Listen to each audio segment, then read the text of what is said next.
ga zai sa ni a fim ya sa ni, wanda ya gaba zai sa ni ba ya banni, ni kuma na san ran ne ya kira ni kuma za a sa ni.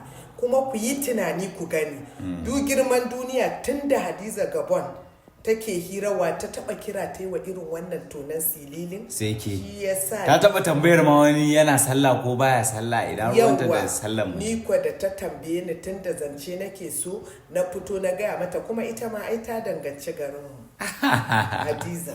Gaskiya ne. Shi yasa na fito na faɗi gaskiya. Allah ya kiyaye mana ke. Mutum zai saki ya saki. Kuma sallah ce sai a gaban mutum zaki. To kuma sallan nan ni dai na san ubangiji nake yi wa. Sannan waɗanda aka haife su a musuluncin da yawa ba su je ɗakin Ka'aba ba, ni kwa na gode wa Allah na je. To kin sauke farali. Muna da yawa irin mu muka fi yawa ma. Wallahi ya saboda haka zan ga magoya baya. Zuciya ta ɗaya na yi zance. Gaskiya ne.